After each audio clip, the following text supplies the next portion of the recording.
we're back. Hello. What's up, everyone, again? Everybody again.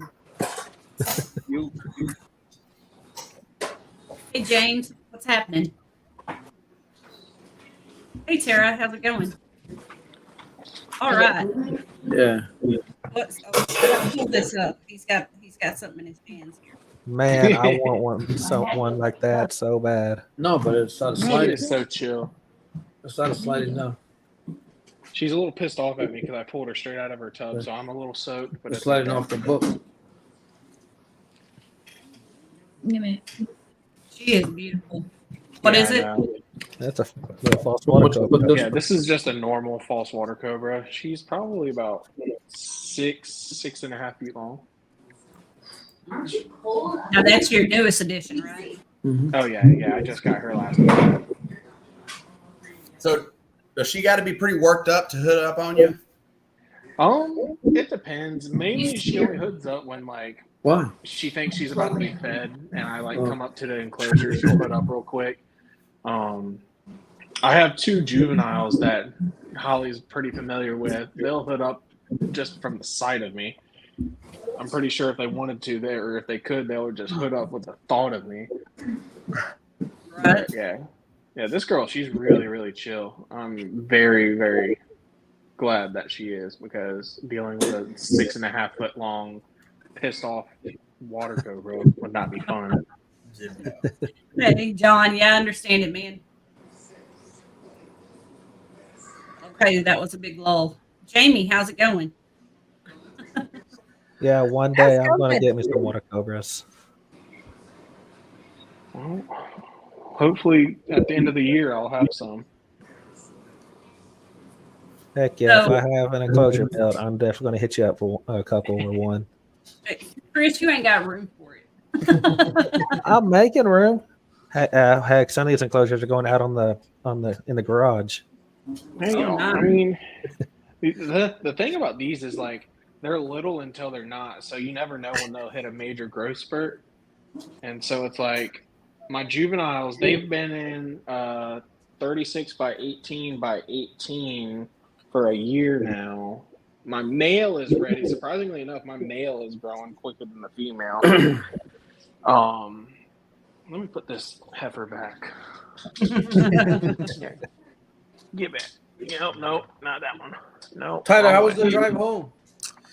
Drive home was long, but it was good. I mean, the drives were both good. The drive down, the worst part was Ohio. Like the 5-6 hours through Ohio, it rained the whole way, so that really sucked. But the whole drive was pretty nice down. Just seeing, two new states I haven't driven through yet. Arkansas and Texas, I really haven't driven through. I flew into Texas and drove from Arlington to the hotel away. So that was all I did. But the drive down here was really nice, seeing some different parts of the states. The drive back was nice. The night was kind of rough. We stopped probably 2-3 a.m. Slept for 2 or 3 hours in the van and then kind of kept going. But at least the drive back was sunny the entire way.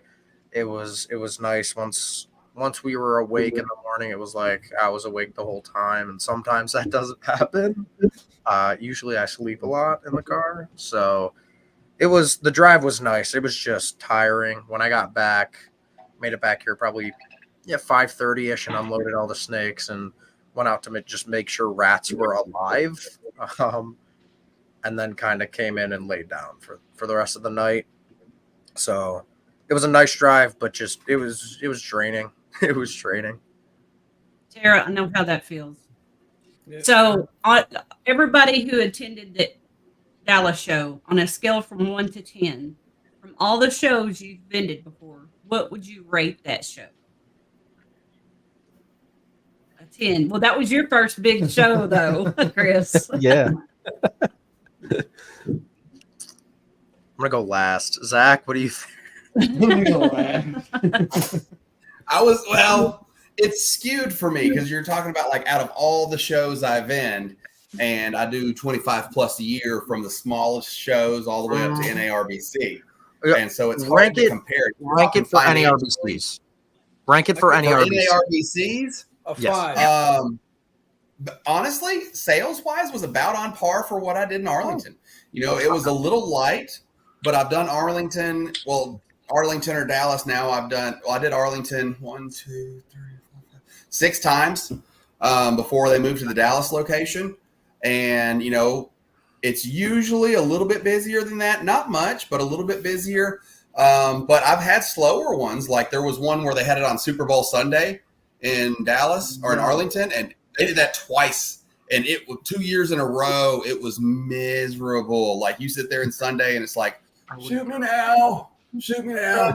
I'm like, is this going to line up with Super Bowl Sunday every year? Because we got to do something about this.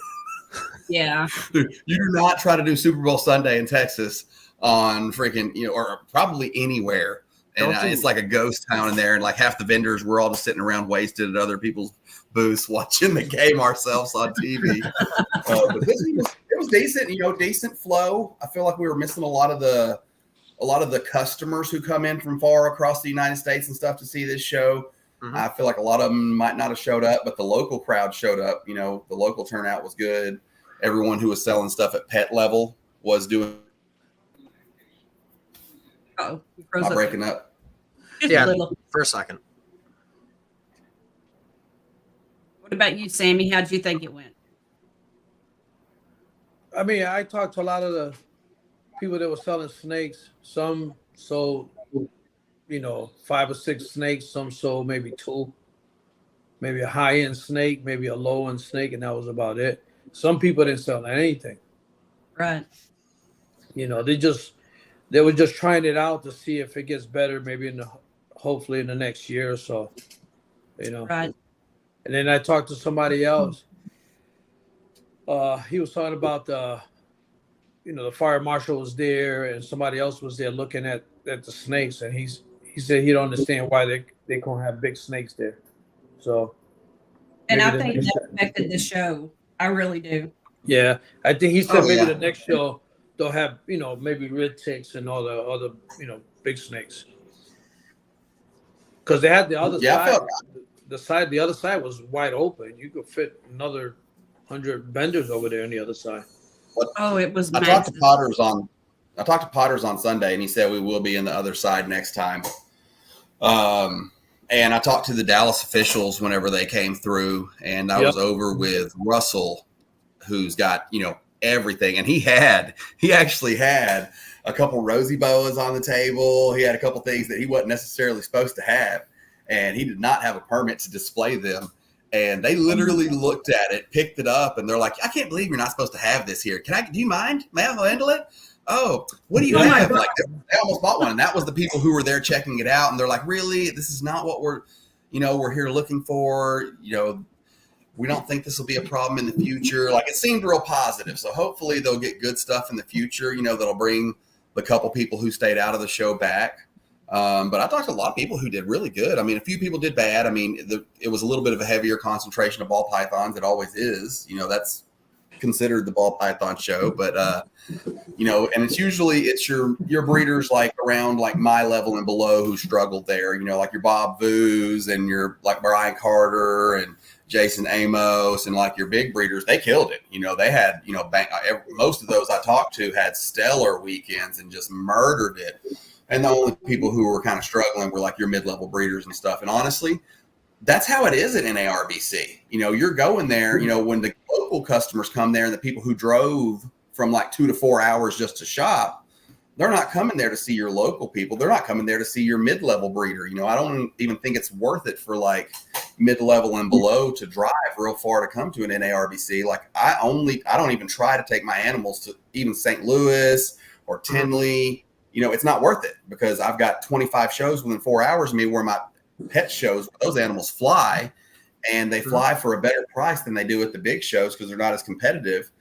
And at those shows, you know, I mean, basically someone like me, I'm looking for the pet customer that comes in that doesn't know they came to the North American Reptile Breeders Conference. You know, they're like, oh, Reptile Expo, let's take the family.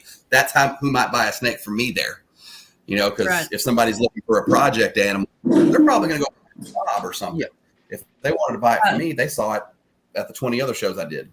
I saw RO, some. I tried looking for you on Instagram and I couldn't find you. If you want me to send you a link, just shoot me a message and you can hop on if you want. He was there also, and it was really nice to meet him too. I saw some dreamsicle really cheap, and they were, dreamsicles. They were like no heads or none, and they were only going for like 500, 475. I mean, real nice ones. I bought a dreamsicle 2 years ago, and it cost me 2,500. Yeah, dreamsicle price fell pretty hard, pretty fast. Oh my god. Yeah. So Well, I've seen some My- albino pies like $300, like crazy. Crazy. my opinion on the show is different than everyone else's, which I don't know. I drove out there expecting, very little sales, and I've vended every NARBC now. St. Louis probably, I think 3 or 4 times, Schaumburg 3 or 4 times. So like the littler ones, I did Tinley once, and this was my first Dallas. It was a different experience. Like, I think we sold 4 snakes, which in retrospect is good and better than we expected. But something just to me was off about the show. I don't know why. Same. It felt very different than an NARBC, like any other NARBC I've been to. So St. Louis last year in November and Schaumburg that same year, we really didn't do well at all. And I don't know if I want to chalk that up to like, end of 23, just I think all breeders struggled. And that's kind of what I chalked up the last St. Louis and the last Schaumburg to. But other than that, those were gnarly. I was at both of those. Those Right. were both Right. not the best. But which is funny. So we sold, I think, 1 snake at that Schaumburg and 2 or 3 at St. Louis, right? But so technically we sold more snakes, obviously, in Dallas. The vibe was completely weird, though. I felt personally better at the Schaumburg and the St. Louis show, just kind of like, there's no way to explain it, just vibe wise. There was times I'd sit at my table for like an hour and talk to no people. Like no one would come and interact, so it kind of felt weird. And going to talking to other vendors that I talk to a lot. Hey, I talked to you. I got a different vibe as well than you did, Zach. From some of the other people, like Bob. Actually, when I talked to him, he said it was weird. Like, again, I texted this to one of my buddies, but Bob's on a different level. So he talked to me, and he was like disappointed. He was like, I sold like 7 snakes, which for most people is good. For Bob, he's selling 25, 30, 40 snakes a show. So for me, when Bob sells 7 snakes, like something's like off. And then I talked to, Troy, who I talked to a lot, JD or John and Joe from JSA, and they all made at least broke even. But even with Amos, it was funny when I talked to him, it was all the same way. Troy broke even because we bought 2 snakes for a lot of money. Joe from JSA sold 1 snake. I think it was for $5,000 or $6,000. John sold 2 snakes for $2,500 a piece, roughly. And then Jason had 1 customer buy, I think, 4 or 5 snakes that were all very expensive. So it wasn't like there was a lot of people, I don't feel like, buying the snakes.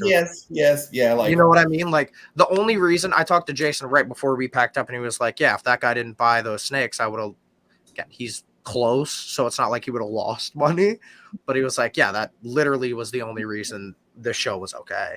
Or like Troy, again, I think he sold 3 snakes or something. He might have sold some more, but the 3 big ones I know all came home with me. 2 we bought and 1 my buddy bought. And just, I don't know why, it was hard for me to stand behind my table some of the time. Yeah. And I'm not sugarcoating it, obviously. Like, it was a rough show sales wise, and just the funniest part was going and hanging out with Zach, seeing Holly and seeing Sammy and all these people, which is always a great part of the show, was like the big part of the show that was like every time I'd see Sammy walk by or Zach or Holly, I'd be like, yes, I get to like talk to someone. Because it really felt like the general public didn't come to do anything but look. And I've never seen that at a NARBC. And always, again, Zach, I see it often at my local shows or stuff like that. But when I went to an NARBC, I sold 4 snakes. I shouldn't be upset about it, and I'm not. It just, for some reason, it was just weird. It was very weird, and I don't know if it was because, a quarter or, a third of the people in the industry might not have been able to vend the show because of the limitations, or a quarter or a third of the crowd didn't show up because of that. But it was an awkward show. Yeah, I felt like a lot of the crowd didn't show up because they were scared that there wasn't going to be a good turnout of, other animals to look at and stuff. So it made the turnout a little low. And I have a hard time speaking to the sales side because, Holly can tell you, I was at my table behind my table selling snakes, maybe 2 hours all weekend because I was running around, doing husbandry pro stuff. And so, my daughter basically sold 2 snakes at my table, and that's all I sold. And fortunately, your daughter is amazing. I love her. She is one of the sweetest kids, but she can be spicy too. And I love that. Yeah, she's got her mama's attitude and her daddy's mixed together.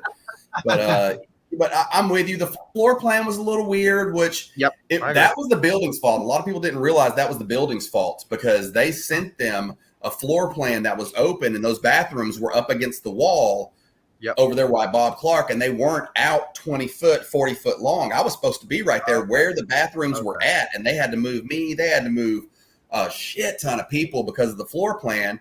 And that's the floor plan that the Dallas Convention Center sent them.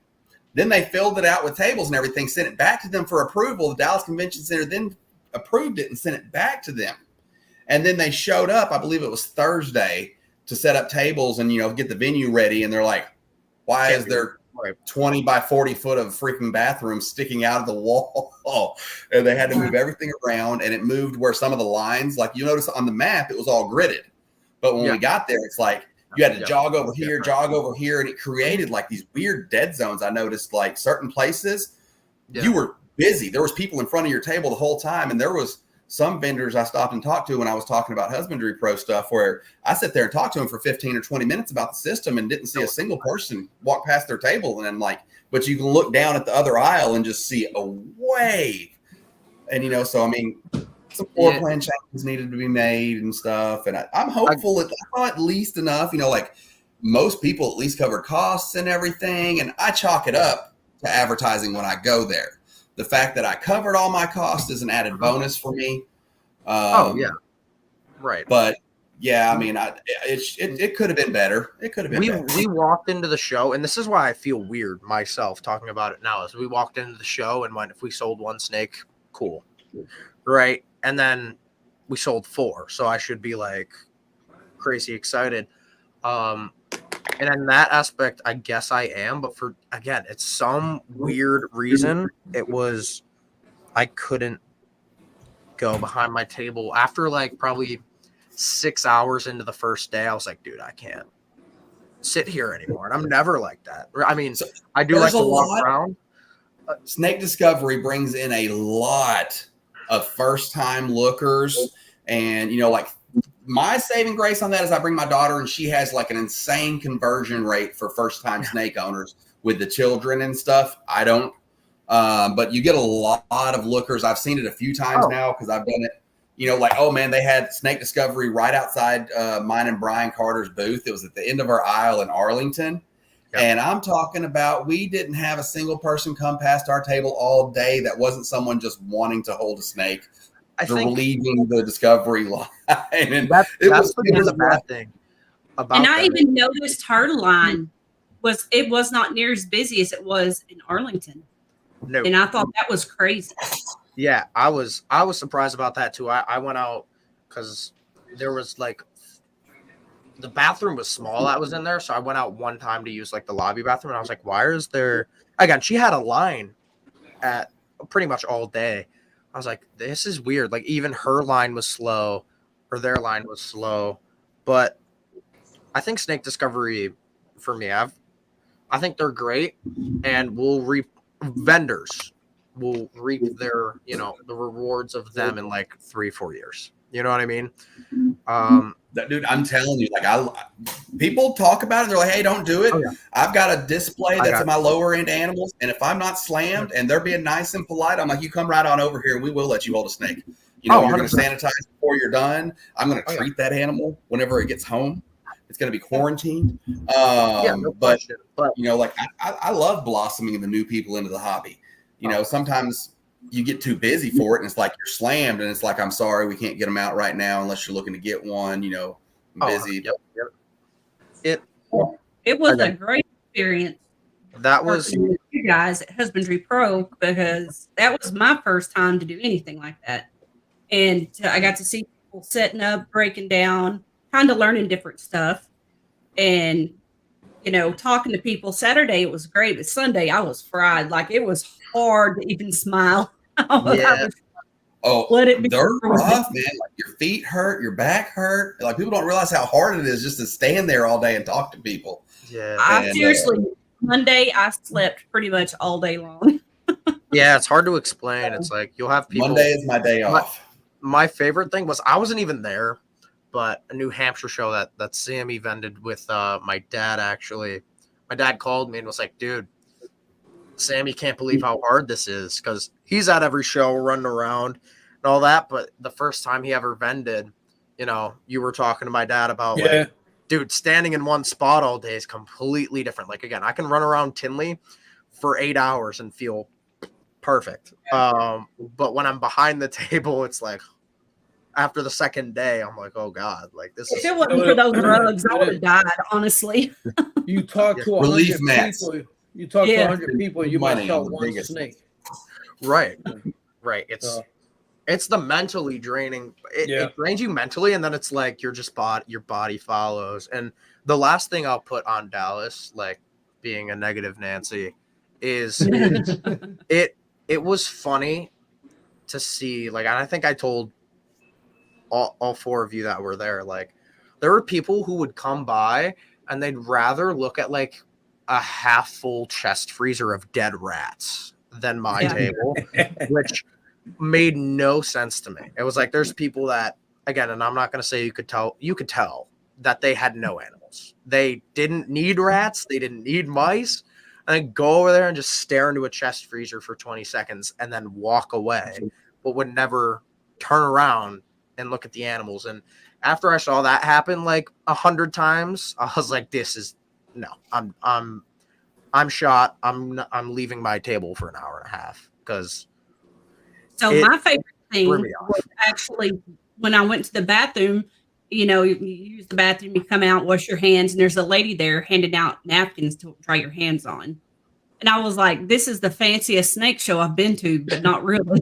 They didn't have that in the men's bathroom. They did not. The men's bathroom was not too clean. They had the ball washers in there, I called it the ball washers. The urinals were like 4.5 foot tall. So like whenever you had to go to the bathroom, you got to wash your balls while you were taking a piss. Yeah. Dude, I've never seen urinals so tall in my life. I'm over here like, I've got a 30-inch inseam. I might be 6 foot, but I'm short-legged. And I'm like tiptoeing trying to piss in this thing. Who was I talking to? I was talking to like Brett from Jersey Guys. And I think he's shorter. I think he's like 5'6", 5'7". He was like, we were just joking around at dinner. He was like, I gotta like get on a step stool to pee in those things and not get a shower. He's in there washing his hands, splash them on your face. I'm like, dude, that was funny. That was funny how God, no. But I will not be back in Dallas probably for the next show.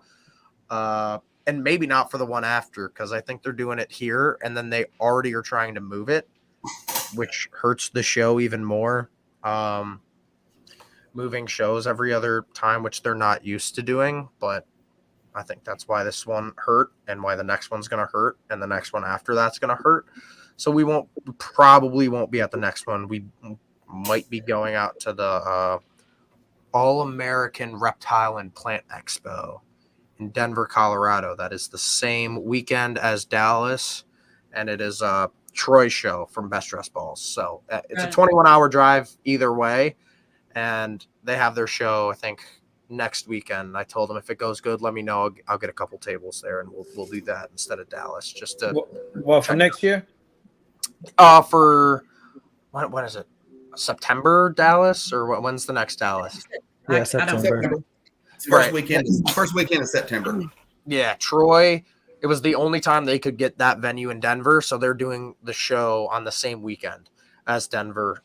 Dallas. They had told me they're still hoping they can get a different date. They weren't going to release the date officially until after, this show here at the end of the month, because they were just hoping they can get some. And they were waiting to see if Dallas was even going to happen again on that actual weekend, if they were going to do it, Well, yeah, I mean, wait, who was telling you that? NARBC was trying to get a different date, or Troy? Troy. Yeah, he figured out that they weren't. Yeah, they couldn't get another show or another date. And then Dallas, Potter was this, it has to be the date and the show spot because of the contract or whatever they signed for the September one. But after that, he said if the legislation or something doesn't change, they'll be looking at different spots. So I think, as hard as it is to say and unfortunate, I have a feeling the next Dallas and the show after that at least are going to be rough NARBCs, which usually, from what I heard, and the Arlington I went to looked great. Talked to people, they said they did good. So it sucks to hear or to believe that, the next show might not be great and the show after might not, seeing as the NARBC track record is pretty damn good. So, well, I talked to quite a few of my buddies from OKC and the surrounding areas that I went down to the NARBC show in Dallas, and they all said they did not go because of the Dallas laws, saying that there was not going to be no big constrictors, no boas and pythons there. There's not going to be no venomous there, so they said they weren't even going to go. But there's not any venomous in any NARBC. Right. Bob Clark had retics. There's lots of people who had constrictors and retics and shit. Some people just brought them anyways. I saw a Boega. I almost pulled the gun on the Boega, but that was going to be an impulse buy because I have nowhere to put it. But that's a mangrove snake, and that's rear fang venomous. From what I heard with Bob, reptiles, they'll get you a nice enclosure. Oh. Bob, I heard Lowe's and build me one. Bob said he had a permit, or I heard that Bob had a permit to show them at the show, but he could not take transactions or let the animal leave his hair at the show. Well, he had rainbow boas, he had boa constrictors, everything there for sale. Who did? Bob Clark did. Well, this is what I heard that either he was doing or was gonna do for the berms and the retics was about 4 miles outside of the venue. He could take payment and give the snake to them. So I don't know if people were like, I'll meet you in the Walmart parking lot 4 miles down the road to pick up my retic, or if he just really didn't. Right. John said had to sell outside the county limits. Right. So I have no idea if he really sold any or did anything with the berms and retics. But that was funny to see because when I came in, I was like, on the drive, we were like, what do you think Bob's going to do? And he brought his berms and retics. Yeah, I've been in Bob's warehouse before. It's just a big-ass warehouse full of big old snakes. Oh, yeah. So there's this guy, I don't know if y'all are familiar with the Show Me Reptile shows. He runs most of the Show Me shows on this side of the country. Frank Patinella, something like that. I don't know, some guy from New York. But anyways, he actually brought up a good idea for places like Raleigh, Durham, stuff like that in North Carolina that won't allow venomous, period. He said what he would do is have like come to the show, sell like your non-venomous stuff, sell your legal stuff, whatever, but also have almost like a picture catalog of your stuff that wouldn't be allowed at the show. And that way you can still make your sales through that, but the physical snake isn't there. Yeah, but that also depends on like not limitations, but distance to the show, right? Like that sounds great for people who are like relatively close to the show, but you know, you can make sales no matter what it is outside of the show. If I'm like, yeah, I got it at home, here's a picture, and they're like, okay, I'll take it. But I don't know what is the shipping regulations for venomous stuff? Is it any different? It has to be on Delta. If And you fly it got to go through Delta Airlines, and it's either Dallas or Tulsa or OKC for my area. You can pick up anything. Right, but yeah, I think that's a good idea to like, you know, bring your picture. Always have pictures of stuff and have a little catalog of shit if you can't bring it. Well, a lot of the venomous, like in North Carolina, they cannot ship it out of state. You have to be in that state. Yeah, the venom laws are getting real screwy everywhere. Yeah, who's Stan? Show me shows in the Northeast, not good. I know Oklahoma is like one of the see what he was doing 2 minutes before he came on camera. Our venom laws are extremely relaxed. You just gotta have the aquarium, and it's just built to what it is, and then game where it comes out, sign it, boom, you can got your license, and you can go get your whatever you want. And the crazy thing is, North Carolina, as a state, is very, very relaxed on venomous. Like, you don't have to have a permit, just as long as, you know, basically CYA. It's the typical, like, Florida laws, you know, you have to have your locks, it has to be labeled, anti-venom, stuff like that. All that good stuff that the Florida guys have to do, minus the permits that you need. But the problem is you have, like me, I don't live in Raleigh anymore, but when I was living in Raleigh, I don't know if y'all heard about the spitting cobra that got loose in North Carolina a couple years back. Well, yeah, that ruined everything for Raleigh. And so no venomous whatsoever allowed in Raleigh. I'm just now starting to see false water cobras pop up in some shows. Like, you might see like 2 or 3. The last Repticon I went to, I actually saw like 4 or 5, which I was very shocked.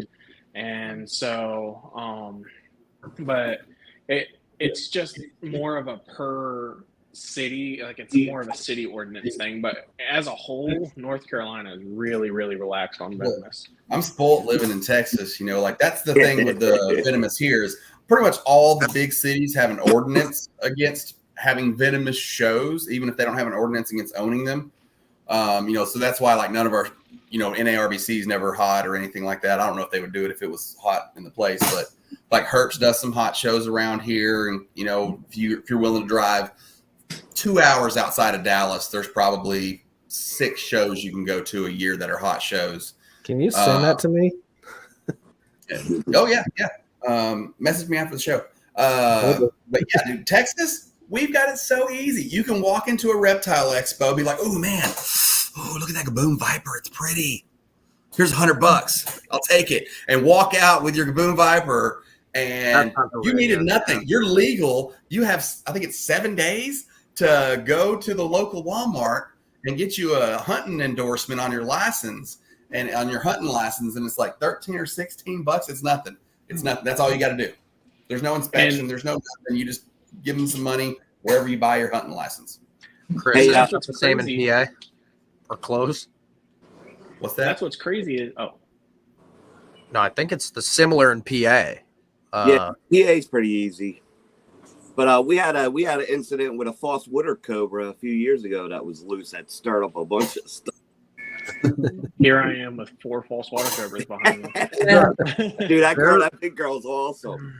There was a super similar incident. Like, I remember it was in St. Louis. I think it was 2 weeks before the NARBC St. Louis. They did a show and a spitting cobra got out. Oh, Jesus Christ. and just was not found.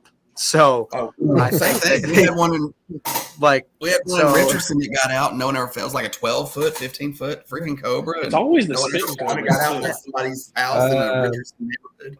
When I lived in Houston, they told all of us get out because somebody up above us, his monocle cobra got loose, but it's Nice. and then they saw Well, me having a big old red tail. They're like, "Can you catch this thing?" I was like, "I don't know, let's try." Hey, Josh. And the cool thing is, it's like, Hang on a second, guys. We're gonna have to take a small break for sponsors, and then we can show off some snakes. oh yeah. I want to see people pick up. Yeah, let's do Hi, this. Bobby. Small break for our sponsor. We're on. Yeah. I don't have a Tyler shirt. I don't have a Red Moon shirt. You know. I just got off work. Chris, whenever I see you next, I will hook you up with a shirt. I just woke I up. just got back from the long ride, so I don't have no shirts. I got my own. You're a shirt. convict. I still got to take a shirt. I still We've gotta already take- talked.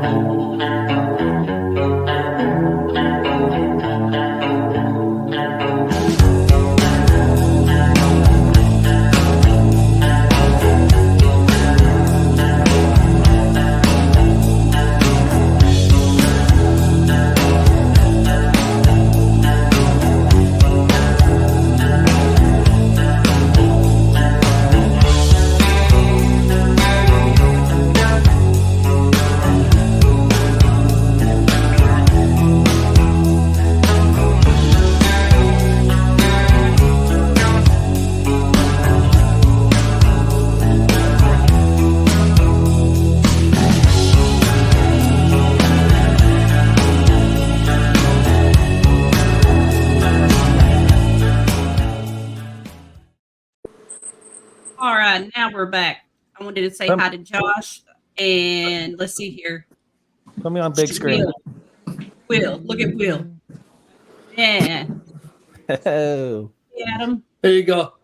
Adam. Oh, there you go. That's right, Sammy.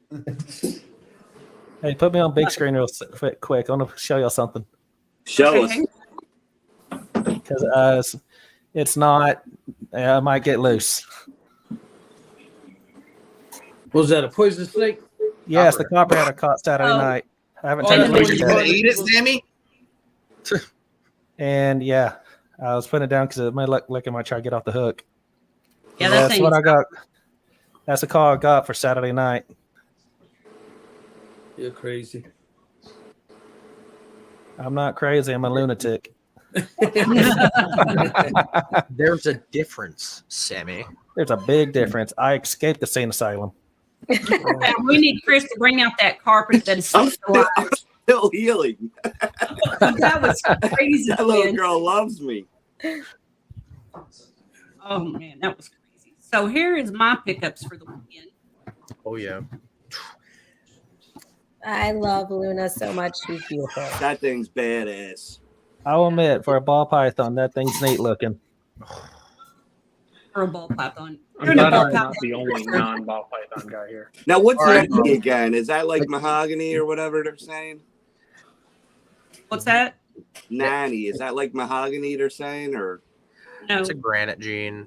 okay? Oh, for a second there, I thought Spot Nose. I almost thought The original it was, Nanny had a granite SpongeBob. gene with it. It's not necessarily a granite gene.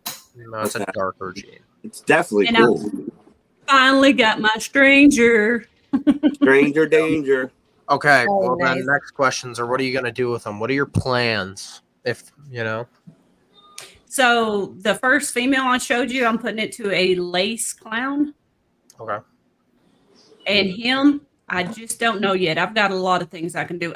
There's a lot of options I can do with both of them. So And wait, is that from Amos, Zach? I know a little something about how Amos did this weekend. Oh yeah. Oh, I know that thing. Yes. Oh yeah. Disco Mojave DPI Xanthic Clown, 664 grams of him. And he is pretty. And I have been talking Amos out of him since he was born. And I finally broke him last week and he brought him to the show, but I had to agree to let him put him on the table for the weekend.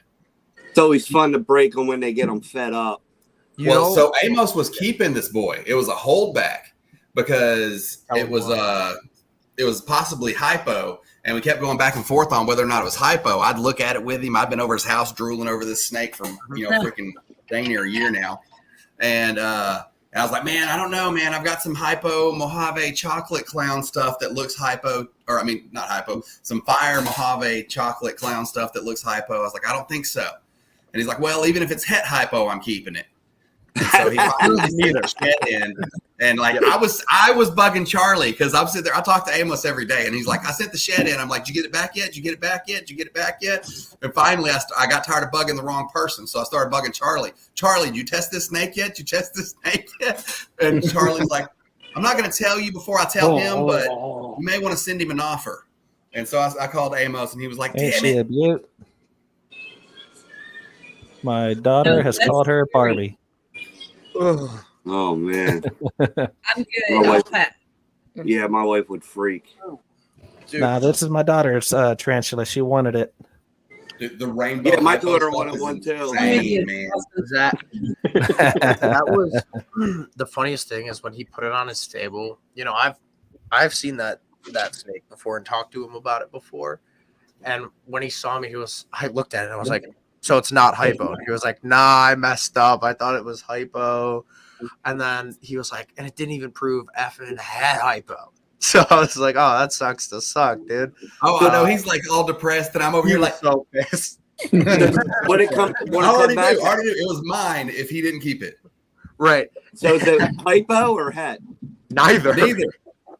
Oh, He thought it was a visual, and then he tested it, and it was neither.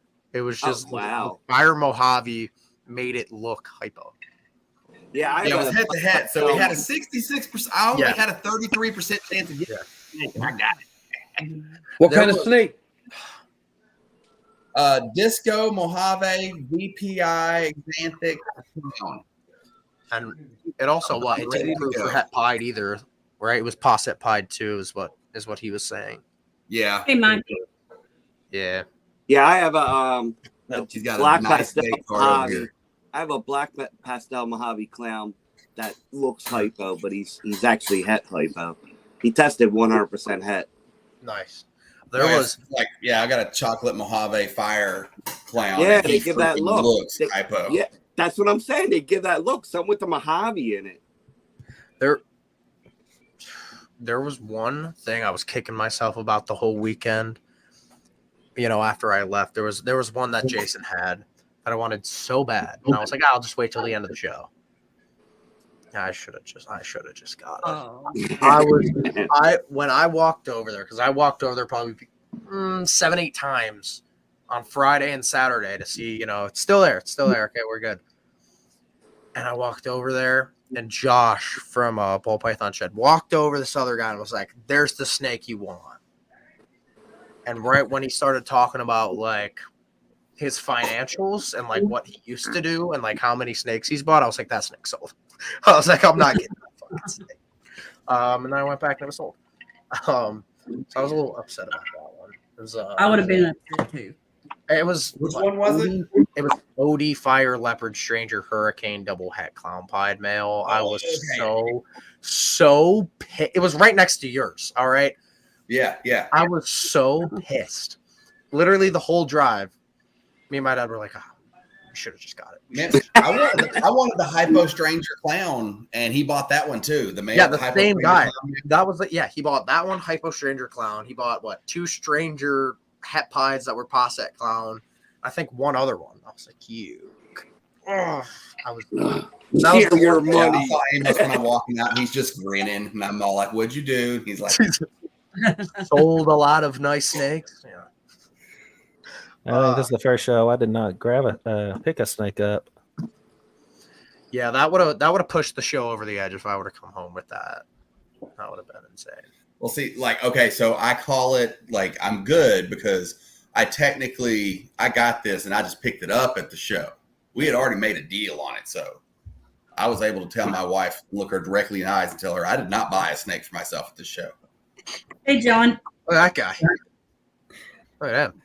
Hey, This is what I got to do to get on a podcast with Feely. So, All right. John, what did you think of the show, John? It was about what I expected, to be honest. Yeah. Kind of what Zach was saying earlier.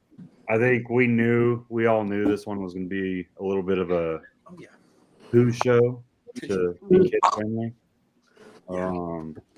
I think the next one's probably going to be like that, but the people that are going to back down, and I talked to a lot of people that show. Like I honestly, I left that show about $2,000 in the hole. Oh wow! I did not sell a single animal. I had 3 hotel nights because of when I had to leave to be able to make setup between like feeding me, my mama, and taking care of us sleeping and all that the whole time. I'm about $2,000 in the hole from that show right before I moved. But what I will say is a lot of people are getting scared because of it. And if you're going to get scared and you're going to give up your table, you're going to hate yourself. And I'm not talking about Tyler. I understand you. You go in 17 I'll hours. take your table. One thing. Yeah, me, Yeah, John. exactly. Like I'll pay for that extra table. I don't care. I'm already already paid in in the full inbox. for Like, the can fall I get show. a third spot there in line? Yeah. Right. Like, I need That- room. That's why we got the tables in the first place. It's like, okay, we'll regret it. But after this, it's like, and the whole trip, we realized, like, dude, it was grueling. Like it was 21 hours there and a little over 24 hours to get back. And for us to put ourselves through that again, it's like it has to be a great show. When we thought, it'd be all right if it didn't go well, and it didn't. And I'm damn near same boat as John with the loss. But yeah, the whole drive really threw me off. It was more draining than I expected. So to get back to that show, I'd need to make sure it's like an insane show, and I'd wait 2 years to get into it. If it's 2 years of insane Dallas shows, where it's like, is it going to be one a year? 2 a year? Okay. It's going to be minimum. Like if you get off that list, yeah, the people that want to get in, like I already talked to probably 4 or 5 really well-known names in the area that have never done under 10K at that show. Wow. And they said they're not coming back because they only sold 1 or 2 snakes, which is fine because of how far they have to travel. But I was like, you realize what's about to happen, right? You can sell the tables and keep your name on the tables. Not That's anymore. what my buddy did. Not anymore. You have to Not be anymore. behind your table and vending your own table. Oh, you can't sell the So- table. And that's What I can Yep. do, like what I can do is I can buy 2 tables and I can tell Tyler, hey, you can come bring your displays and bring your animals, but it's going to be under my banner and you're going to have to Right. sell your stuff yourself. Yeah. So, yeah, that's Dallas is interesting, and again, looking at it is like, yeah, is it bad that we're gonna give up our tables, or it's not 100% that we're giving them up. It really depends. We'll probably know 3-4 weeks from now, depending on what Troy and Darren get back to us with on how their show went. But yeah, I mean, it is definitely different.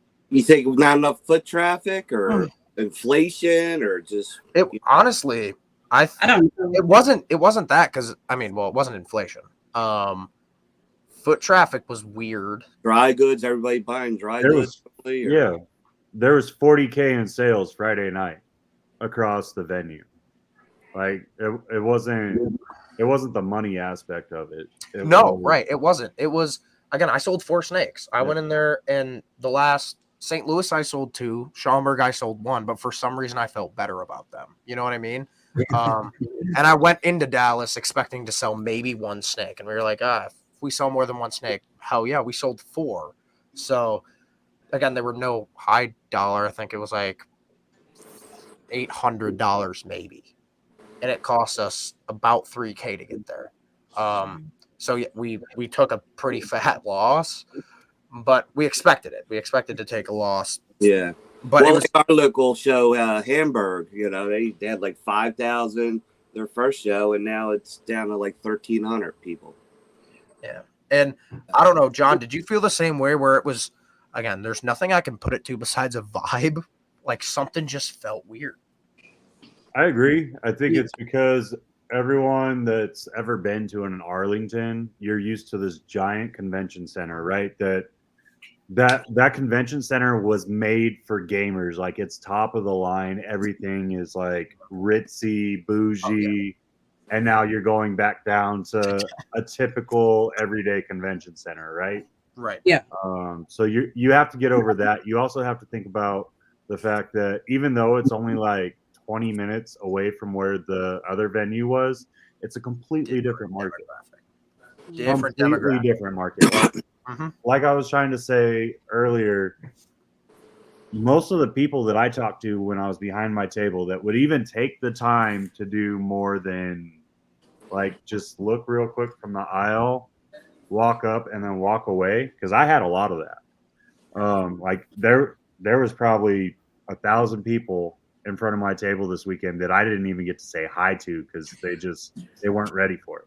It's a new market, and you got to get over that, and you got to show them, like, it's any Draw show those that people you in. open up, If I'm they at my got to understand it's table- for buying. John, I think that was my issue.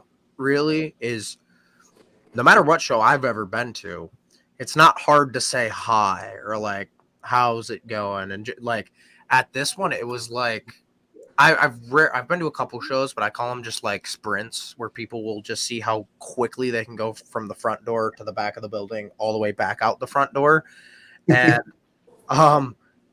there's never been a show, an NARBC, I'll call it, that felt like that. There's been like Oaks.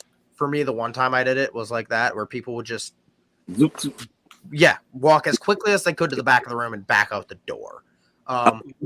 Which, again, for Oaks, I've never been good at Oaks. That's why I don't do Oaks. But I always see people they do their quick run around and then gather it. Right. Well, I see people do their quick run around and then go back to what they saw and buy it.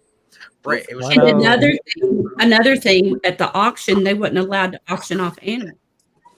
And that right there, the auction was so small. You know? I didn't even go. It was the first auction I didn't go to, and yeah, I think this is a minute, not a very minute detail. Actually, thinking about it, but I was talking to Brian Carter and he talked to Potter about it. But it was like the two hotels didn't have a bar, which from the outside looking in, okay, whatever. I'll complain about that. Right. One. Yeah, that's some bullshit. Right. It's Otters. If right. you're watching Like Otters, fix the bar. Fix the bar, Otters. We just, for the social aspect, it was like, dude, there were people just sitting in a Holiday Inn lobby doing nothing, and that's, to me, selling snakes. Yeah, that was the host hotel, part and it was is what under felt renovation with nothing. There was nothing to do, and for a lot of people, like for me, again, I've seen John like once a year, maybe. Right? I see Holly once a year, maybe. I see a lot of these people 1, 2, maybe 3 times a year. So to not go and be able to like hang out or do anything other than sit in a hotel room, that threw off the whole fun. Right, the whole aspect of it, where you can get home from the show and have a bad show, or not home from the show, get back to the hotel from the show and sit at the bar, whether you're drinking or not, with 40 other people who've ended the show and talk and have I didn't get to stay as long as I wanted to because our daughter, she just got real tired and all that. I met you, Tyler, right at the end of that when she started getting to that point, and we had to get out of there quick because she just started declining and all that. And as soon as we put her in the car, not even 2 minutes, she was out. And I want to stay there longer to meet all of y'all there even more. That's my favorite part about shows.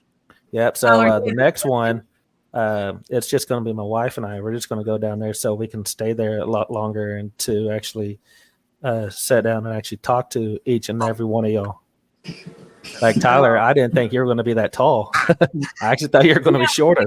I've gotten that a few times.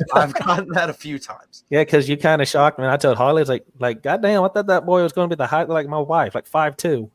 But no, this little bitch is taller than me. That boy's corn fed. Stan, You got beautiful curls. I was thinking about giving John a hair transplant or like There you donating. go. There you go. Sold. So I've done Poughkeepsie for like 3 years. Didn't do the last one because, to me, it turned into for me like an Oak show, where it's like I showed up there and it was like just nothing. So, and I hear that the show's not gonna be around much longer. I will be in White Plains this weekend though. How's White Plains? I've never been there. It depends on where you are. I've been in every time I've been on the main floor, which has been, I think, twice, maybe 3 times, I killed it. I made a good amount of profit on the show. Okay. But I've been in the annex room, which is just a offshoot where you don't have to go into really. There's about a 9x12 loose leaf piece of paper at the front that says there's another room to go to. So 90% of the people who come in don't know that it's there. So there was one time I went in there and actually made money. And then the other few times I sold nothing. I was talking to my dad. It was like we did 5 shows at Poughkeepsie in the other room.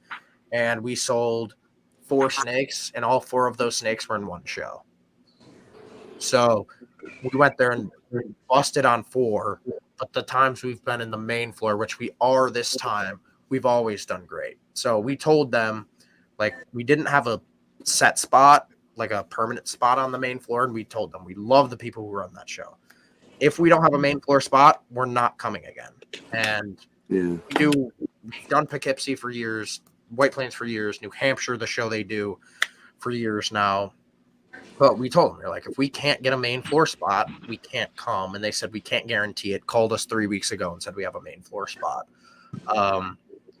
But White Plains is good if you're on the main floor. If you're in the annex, it's probably not. Well, are you going to do Gettysburg?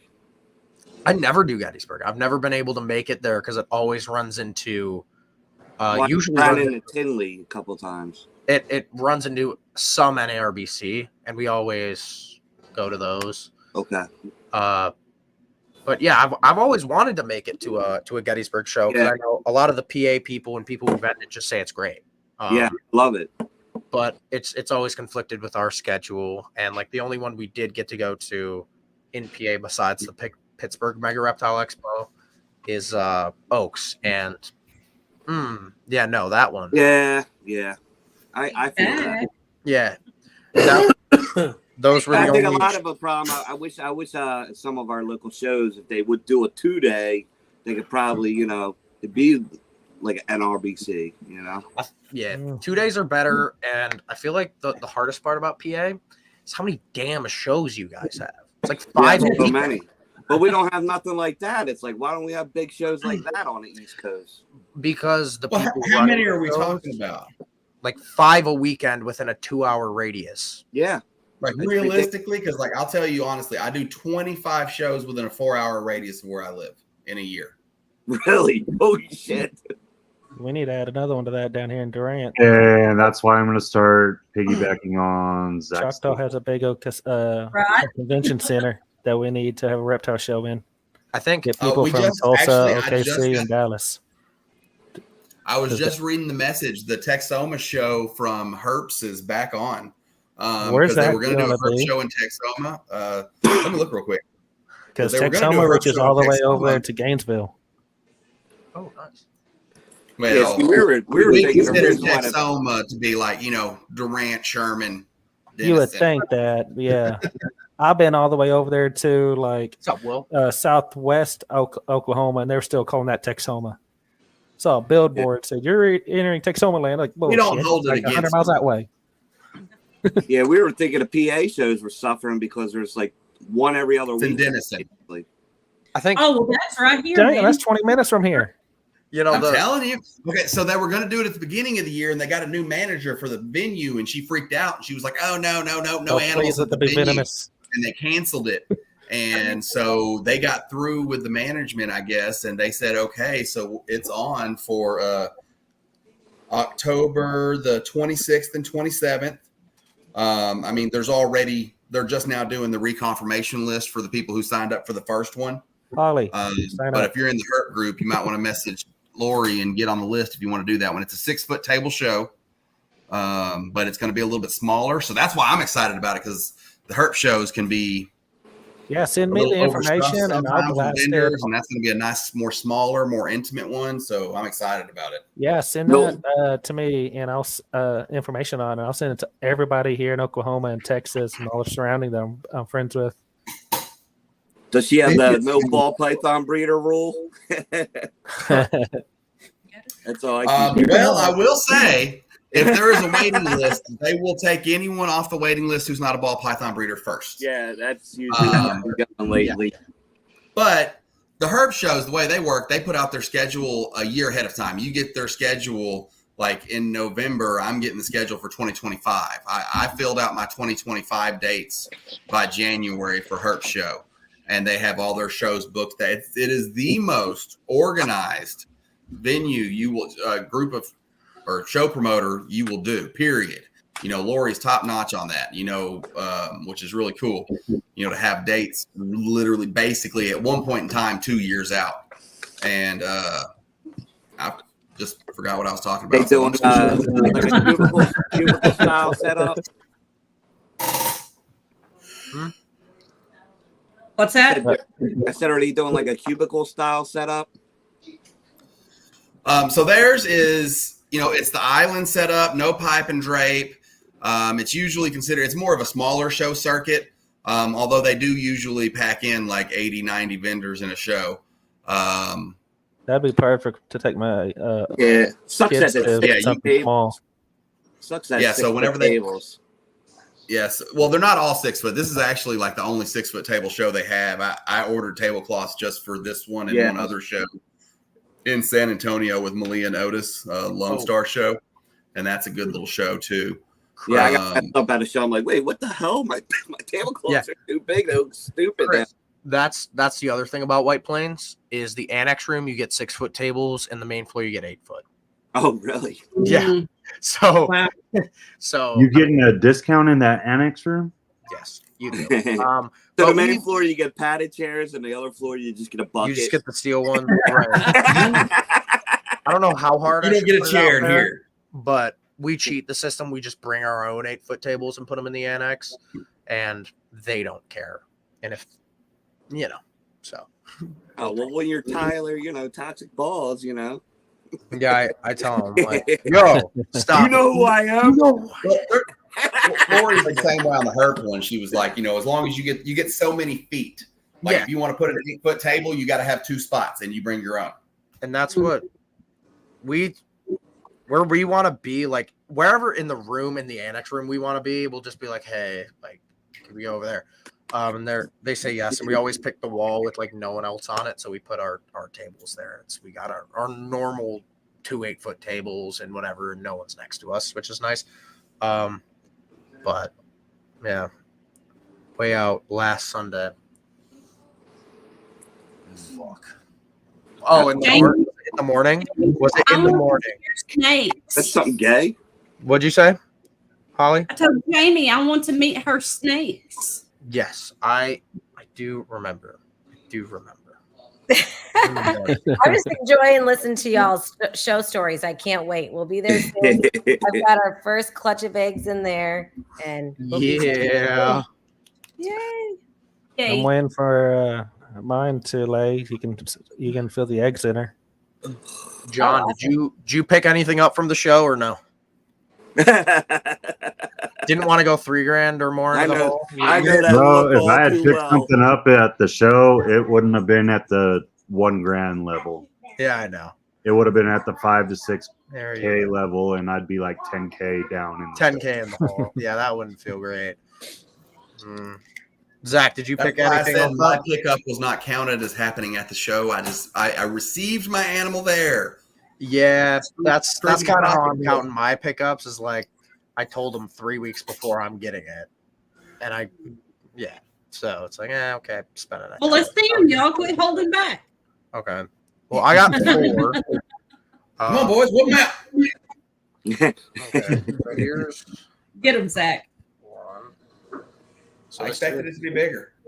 a NR Mandarin or just That's Mandarin. what she said. 100% Jamie. So Will you Mandarin, repeat that, Tyler? Mandarin. yeah, Mandarin het clown, female Nice. from Troy. Okay, I got them all lined up over here because I didn't want to run and go grab them. Oh, he was ready. Yeah, did this before the show. I saw that one on Troy's desk. Oh, yeah. That Mandarin. He had 2, so I got 1 Okay. and Frank got 1. All right. So this, Monarch. yep, Monarch 100% het pied female. Nice. Just saying. What, John? Come on, Tyler. Hold on. Could have made my whole show. And then the other one is spread out.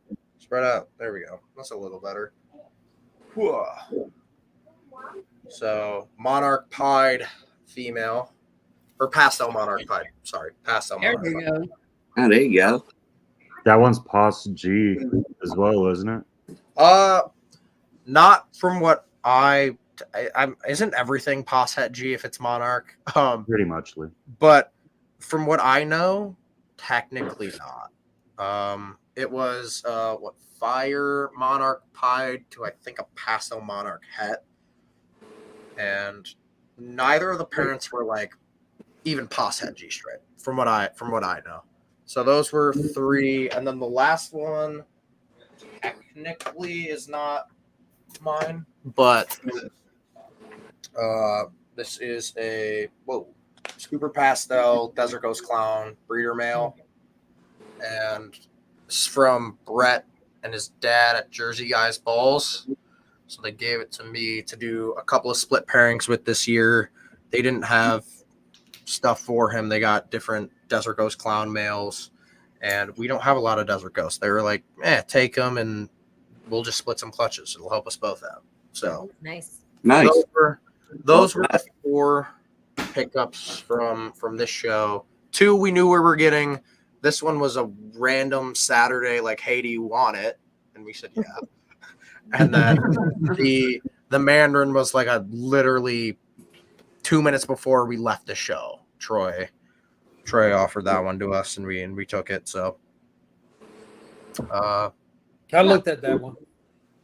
yeah, so that one was it's just super nice. We were never expecting to get the Mandarin stuff, and Troy was just super nice to help us out with that. So Is that I don't a boy know. or a girl? It's a female, so she'll raise up and go to some nice hypo clown stuff. If I don't have anything better by the time she's ready, she'll go to like a super enchy orange dream hypo clown male. I'm doing some Mandarin clowns this year. There you go. Nice. There you go. Super, super. I know. She's a super pastel. I've just Mandarin. said that's okay again. I want to see it back again. That was I don't funny. know. Will it? Give it a kiss. Will you? Will you? Kiss it. Can't see. Oh. Hold it up. I'm gonna go put these back, so I'll be away for like a minute. Okay. Yeah. It's a little captive born tokay. There we go. So I'll Oh, so pick that's this the next one. one. So That I was picked biting up you. this tokay. Picked up a blonde, Arizona blonde tarantula. It's a female for my daughter. And then I got a little spotterling of a Mexican red knee. And I got a desert hairy scorpion, and then a forest scorpion, and then I got a blue eyes white straven tree frog. I picked that all up from the show. Nice. Zach, I want to see what you got. Hey, Yeah. I already showed mine. I thought it was on camera. No. Let me get him back. Now, the next time I go down there, I plan on picking up a Amazon tree boa, a Brazilian rainbow boa, and I don't know. I'm still considering on buying a carpet python from the gentleman that Holly knows. Warful S'mores, Jeremy. Yep. You know what I'm Jeremy. considering? Getting a Wookiee Monarch Het Clown from John when he gets one. Right, John? Uh, Thought I had him Oh, on that. Thought I had him. I forgot the gentleman that had the self-in dragons, but oh dear lord, when I get a Paladarian build, I'm getting a self-in. That thing is so. I don't have an anything, but that thing's so nice.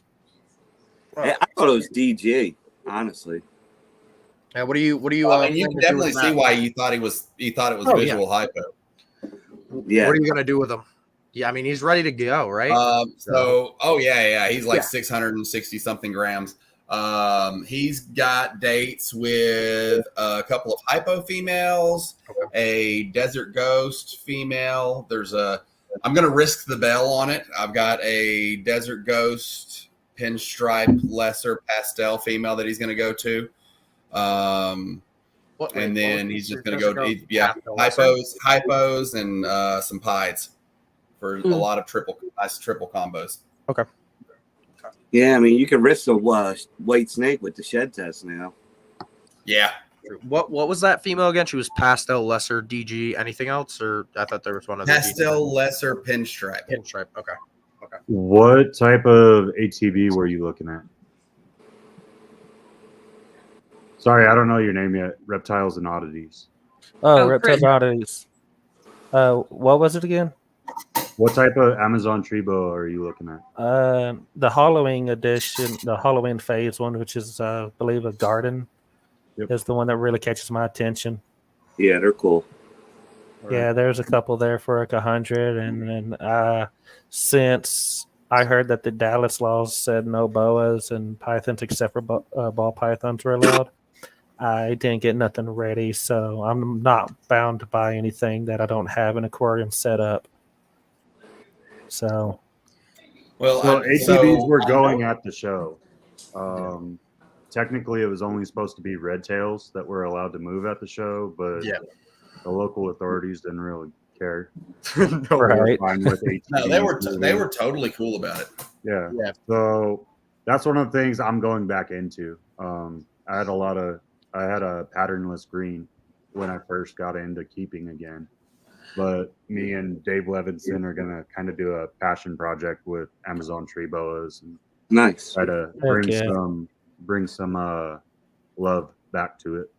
Yeah, ball pythons are really cool and everything, but I like the stuff that's different. Spicy. So I've got a little bit of everything from venomous to boas, pythons, lizards, turtles, colubrids. I'm looking to get a couple more like crocodiles. Maybe if whenever Holly gets me my caiman, she can have this albino soft shell turtle. Ain't gonna happen. I'll give her the tank and everything. I'm trying to get a pair of blue barons. Baron racers. Those are cool. That's another ticket item right there. Here, as soon as these rains stop and I can actually get a full week of work, get the car oil change done, then we're going to haul ass up to Tulsa to pick up my blue or my green male white-lipped tree viper that was bred to a blue female. And then after she has her babies and the gentleman that has them gets them started on pinkies, he's going to send them down to Tulsa to my buddy that lives there. Then I'm just got to drive up to Tulsa and pick them up. And I don't know how many. I missed out on a pair of adult rhino rats. Oh yeah, rhino rats are beautiful. I don't have anything crazy. Like I've got a dozen species this year, but they're all like pretty pet stuff. You know, I've got stuff for hypo Brazilian rainbow boas. I'll tell you this: Colombian rainbow boas. I'm going to have quite a few little Asian or white-lipped vipers, both blues and greens. We're going to find out if they're the species that cost $1,500 or they're the ones that cost $300. But I'm not going to sell them for profit. I'm just going to trade them. I want have ball a couple pythons. blues, I want a couple blues and one little green baby, and the rest, Holly, you're going to get one. And the rest, I want to trade for like cobras, rhinoceros, vipers, other rattlesnakes, even carpet pythons or cages, lights, etc. Yeah. I think you got to have a variety now, You do. Well, I've been keeping a variety since I Don't. So yeah, it's been years. Well, that's the thing. I mean, Weird. I'm going to do something and I'm going to work one thing, hardcore, but I just want ball pythons. pet rocks. You know how much trouble I got in trouble for saying that? I got so much hate for like pet rocks 2.5 weeks, 3 weeks when I did MJ's podcast because I said I love the paint jobs, but a rock's a rock. I mean, it's true. Hey, don't say what I get told all the time. Like, Look, I can't tell you the crap I got for it. Are ball pythons the coolest snake? No. I think for someone that's scared to death of snakes, they're the perfect one to get them used to them. Right. And I think for me, they're my favorite because I just like the different colors. Like personality wise, it's like you give me a ball python or like a berm or like a retake. I'm not picking the ball python. I'm not. If I had no knowledge, I'm like, yeah, these things are weird. No, I enjoy my favorite one's a copperhead. Kind of nerdy. They're great beginner snakes. That's all. They're great for pet people. They're great beginner snakes, and that's why they sell. Are you gonna lay a clutch for me this year? You look huge. Yeah, my favorite species, like I said, just are the normal copperheads we find everywhere. So who's first clutch? Anybody got good clutches? I ain't got no eggs. I got one We got clutch. some cool ones. She got 15 eggs, right? What you get, 13, 14? I got 11 eggs in my first 11 clutch. eggs. Nice. Yeah. Yeah. I got one in the incubator. I got one girl that just is ovulating as we speak, and one girl that should ovulate in a week or two. So I didn't go with my snake in the last 2 days, so hopefully when I go tomorrow, I got a clutch somewhere. I got 3 or 4 that are post ovulation now. Dude, you know what made me feel happy is like I was pissed off because my season's so late, and like usually I'll have like 2 or 3 clutches by now. When I went and talked to Patrick from Chimera, he was like, "Dude, I have no clutches right now." Like, I would have had 3 clutches by now. Early season for yeah. Well, Patrick was like, you usually think I have that's why, 20, 30. I'm like, You think that's why sales are sucking at the shows? Because basically, nobody's got new babies on the ground. All kind of bottom of the barrel stuff. I don't know why. The end of season babies are always harder to sell. Like when I've got, I did about 130, 140 babies this year.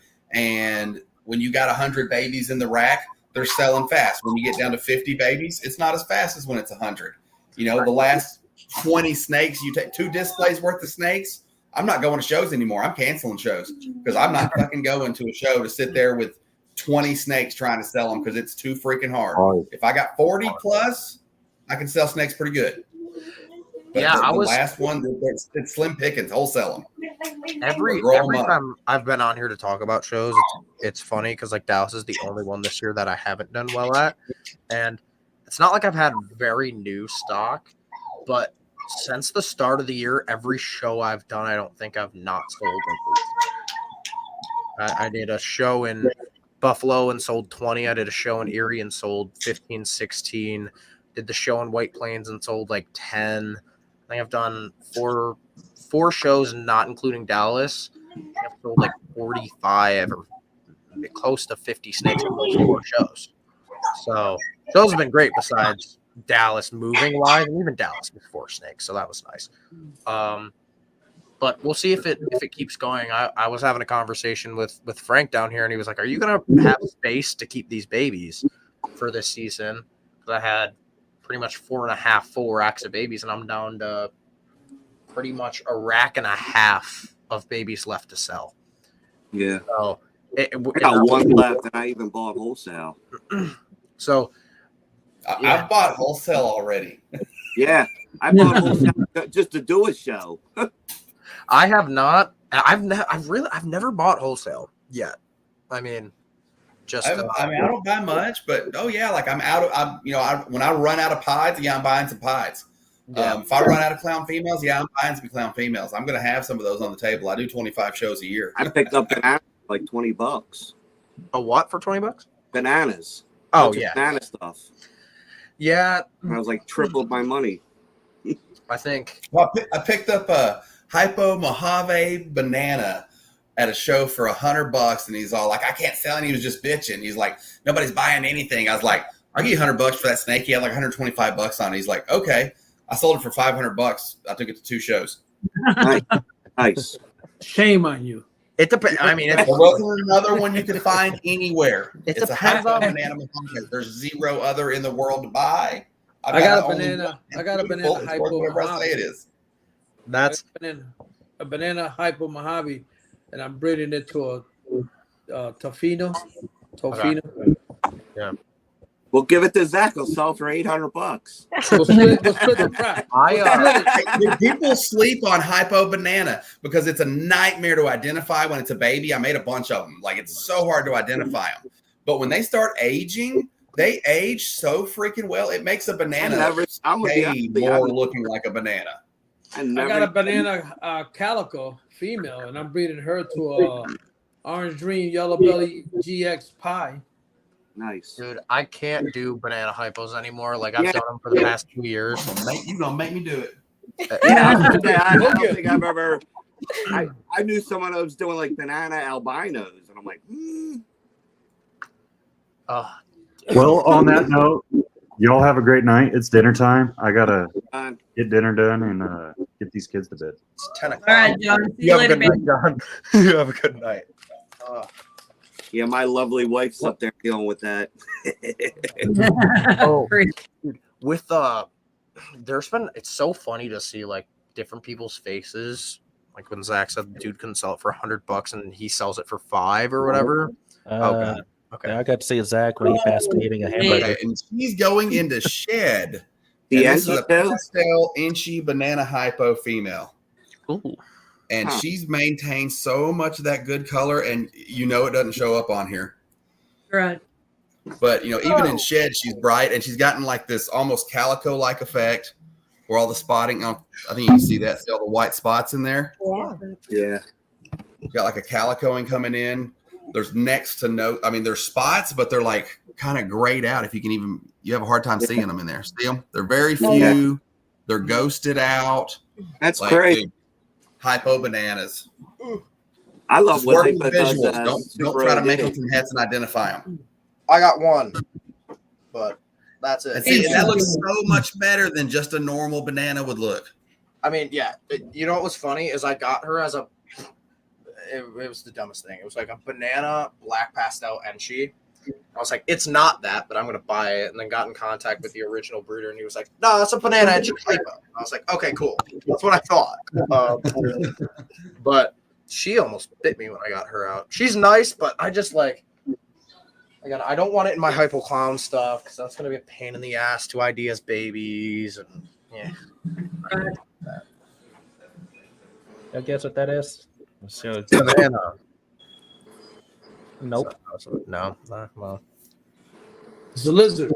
I'm just a ball python breeder. Don't judge me. Same. It's a desert iguana.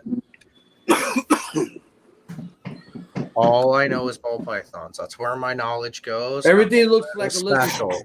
All right. Tyler, I think I would go dark jean with that girl. I mean, dark jeans look good in banana. Dark jeans look great in hypo. I would go dark. I'm going dark jeans with my banana calico. What do I have her do this year? No, what I do have her do this year, just to make hats and probably sell them, is my yellow belly clown het pied. So banana and she double het hypo clown for her pass at pied. Most of that stuff is going to be for sale. I mean, even something has like a black pastel hypo. I was thinking about doing my Mojave Huffman hypo het pied to her, but I already got him going to a few different girls, so I was like, I'll hold off on that. Yeah, I would probably go dark jeans if table snakes. True. Speaking of dark stuff, I'm excited. I'm picking up so I've been like working on this. My wife's been so mad at me. So for like 6 months now, I've been collecting all these different species to breed, and I've been buying all these breeder females, and like, that's why you see me testing like everything, because I'm so weird about buying adults from people. What's up, TJ? So I've been getting all these different species. I got gophers, I got freaking some white-sided black rats, I've got multiple different species of pythons, boas, multiple different species of those too. Well, I got the last one. Like, my wife's been like, this list just keeps growing. I'm like, no, there's an end in sight. And so I'm like, the last one I've been looking for is a blackhead Sumatran adult breeder female. I got a found one from Travis Whistler Reptiles, and he's bringing it to me this weekend at the Austin show that I'm doing. And she's a proven girl. She laid damn near 30 eggs last clutch. And I'm like, wait, Chris, you said you got one? Yeah, Chromhead. You got a Chromhead? I don't know if he's still in shed or. This is the blackhead one. The blackheads are my favorite. Is just dark, man. And guess what? You heard it here live first. She's getting bred to a. You're doing the Stupers with the Sumatran? Okay. My daughter snake. Dude, so pretty. Now imagine that with chocolate leopard trick in it. Heck clown. Second there. Oh yeah, you going that hybrid route? Oh yeah, dark, crazy pattern, and hopefully clown. I'm gonna get them in there and get some crazy stuff. Let me know how that goes, because one of the biggest Super Bowl breeders or whatever you want to call him. He's too big lives pretty close to me. He sold Super Bowls to like Bob Vu and some other people. But he told me the don't ever do red blood pythons to balls. He said Borneos. Yeah. Borneos make the good Super Bowl. Oh, really? I've got a 007 girl, and that's what I was growing her up with. I was going to put her to an orange dream yellow belly pastel vanilla pied male that I got. Yeah. Well, I tried to do angry balls when I started, and just couldn't get it to go. I had going, and he would lock, and I just never got anything. I was going to do ball python morphs angry ball. Yeah. Angry balls breed pretty easily too. I know I've been trying to breed the carpets in the balls, and you got to trick them like you do with mules, man. You got to get them hot with a female and shit. I couldn't get my angle and he couldn't do. I don't know. He would lock with the females, but I never got anything. I had a blackhead Sumatran for like 3 months and then had to sell it. That was the saddest day of my life. Oh, she's got a nice 4-foot enclosure just sitting in here waiting for her. I don't think we can be friends anymore, Zach. No. I'm gonna have to come and steal it. I'm gonna have to. Best smile. I love him. I'm gonna have to come and steal it now. Yeah. I need to redo I need a professional wall now. I've got so many freaking enclosures. I'm making a cut list of probably 10 grow up ball pythons and about 10 females to make more room for these other species that I've got. I'm cutting back from 65 breeding females to 55. Is there any monarchs, Zach? If there's monarchs, let me know. No monarchs. And I'm not cutting anything ultra male at all. I will cut anything before. In fact, that's part of the problem. I'm selling some stuff to buy some more ultra male stuff because it's my colors. And I can't ever take it to the freaking show. You mean those are a little more close to monarch, Zach. So that's a dark maroon you got on that logo. Yeah. Bro, you ain't seen my ultra males. You better get off that Justin Kaboka video, ultra male. All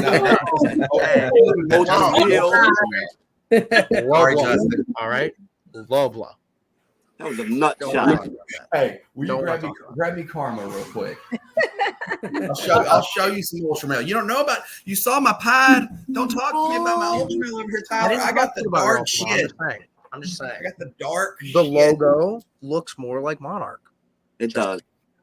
That's ultra male. Or fix your lady. No one knows that Zach is color. The goal when I started this was to make the Harley Davidson steak, just so you know. When I started all of this, and then I saw ultra male, and I was like, I will make a Harley Davidson snake with ultra male. Yeah. Let me see. Let's see how the colors match up there. Way off. Well, it's off. Back. Hold on, give me 1 second. Is that a sunset? Look at how nice and dark. Look at how nice and dark that is. That is dark. It is dark. I'll give you that. But it's probably got black pastel in it. Shut up. Black pastel, yellow belly. Got black pastel and yellow belly in that. Hey, I didn't say it was a normal ultra male. Okay, I ain't trying to make normals over here. Hey, really. Oh, that was great. Yeah. I think that's a little closer. Just a tad, and that's a normal. No, see that's brown. This is maroon. There's a Nah, difference. Zach, it's not brown. It's maroon. It's not brown. It's not brown, Zach. Tell him the camera's not picking it up the right way. So, Yeah, this is camera. The lighting. Your curls are in the way. yeah, and also, What the hell? You put me on blast. Okay, all right. Without the black pastel. What happened here? still not darker. Yeah, still not darker. We're not trying to decide which one's browner. We're trying to decide Brown. which one's Right? Don't even. You came over here today and said, "Oh, I like that." Today you said that. So hang on. Was it that one? I thought it was the pied. That What is is that? That is super nice. What is that? Spark. Spark Ultra Male from Chris McDougal, Snakenstein Reptiles, the homie. Nice. I like that. I like that. Yeah, I like the blushes too. So y'all know what this is for, right? To make black pastel. Is that Puma? Oh man, that's a Spark. Yeah, I've got it. Have you seen it? The Puma Ultra Male? Oh, I've got to have one. Like, I won't sell it. It's mine. I'm keeping it. Nice. I have not seen it, but I do need. Oh yeah, somebody made it, and it's even neon highlighter orange a year later. Yeah. Well, get some leopard in there. Zach, I'm gonna throw like GHI, Wookie, or Blackhead to this. Then I'm gonna drive to your house and put it right next to your logo. And if it's closer to your logo, GHI out there, just pick on the one crappy Ultramale example. Okay, I don't know what happens with GHI and Ultramale, but it's like someone threw pastel in it or something. It just doesn't look right. Sorry, I'm gonna put GHI into the Monarch, and it's gonna look so great. In all fairness, I'd like to work both, but I feel like Monarch is like you don't want to hear me say it, man. Like I feel like Monarch is artificially inflated. Like the price of it is held out for years and it's stalled. And now I see and I'm glad Feely wasn't on here for this one. I see the inventory of Monarch starting to go up. And so, but I don't see the price going down. And I'm like, talk to me next year. Talk to me next year, Monarch. And then I'll be having my own. I don't like to pay overinflated prices. It's like whenever I was about to buy a Wookiee and then the Wookiee video came out and they went up, I won't buy it. I would not buy it. I was like, I'm not paying the high price. Like it's not a good business model for me. To buy it when it's at its peak because it was cheap. I could have bought it here. Now it's here. It's like it's too late to buy it. People want to buy it, but that's the bad business move. You buy low, sell high. Yeah, exactly. That's why I worked Ultra when everyone was working Desert Ghost, and I freaking killed it. I think there's very few genes. Again, Zach, you got lucky with the Ultramone when you got in that you buy low and sell high. You buy low and just sell lower at a higher quantity. That's now. That's every bull python almost ever. If you buy it, by the time it's breeding, you're not getting the same price for it.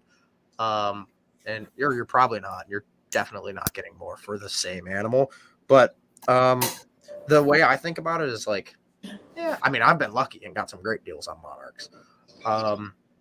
It's like, yeah, if I held out another year, I think about it with a lot of projects. Like the ones that I actually like and want to get into is like, if I wait another year or another season, another 2 seasons, it's like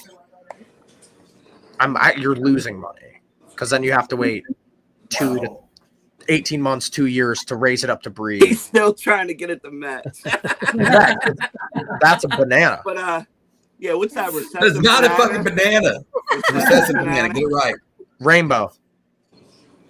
It's a rainbow. That's a fire. It's a fire Ultramale Pos Het Desert Ghost Hypo.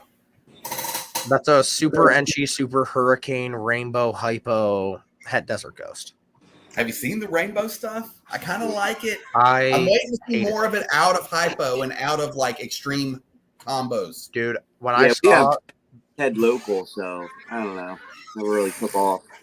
it was so weird. Chris from now D Exotics was D's Balls. I went to his place in Florida and he showed me a rainbow. I couldn't even act like I liked it. I was like, dude. It's like that's a banana. Like that was not what I was expecting you to say. Like, no, the banana, like the babies are not. Like I would take a normal banana over a rainbow. The difference is the adults. Like the adults do look pretty interesting, but when you showed me the baby, I was like, straight faced. I didn't say a word. I literally said, "Is that a banana?" He didn't tell me it was a rainbow. So I was like, "Oh, like what banana combo is that?" And he was like, "It's a rainbow." Talk about low blow. Wow. So I've never seen I felt a normal so bad. rainbow. I felt so bad. Because like the first one I saw was Amos's, and it's freaking super Inchy Hurricane. Because that's all that's out with Rainbow hypo. Like, well, we got a insanely gorgeous adult, and I'm like, oh my god. And then every freaking one of them that like he's making like, you know, they're like extreme combos. You know, like I want to see base gene because I want to see because I can't find these combos in candy or lavender. So I want to see apples to apples comparisons between rainbow, candy, and lavender before I would buy rainbow. And I feel like people are purposefully keeping them like they're trying to. They are, Zach, because the normal rainbows, as babies, as adults, the one I saw looked nice. The babies looked like shit. From what I've seen so far, like, the adults like they hold the contrast where like the adults look like the adults look nice. And here's the thing: if I put an adult candy like I have next to an adult rainbow, I'm still picking the candy. But I can see something to do with the rainbow as an adult. But when you hatch it out, I could put a rainbow on my table and call it a banana, and you'd probably not know. Like, but yeah, once it's a year old or 8 or 9 months old, a couple 100 grams, yeah, it changes. Like it changes. Oh, talking about changing, have you seen Mimic?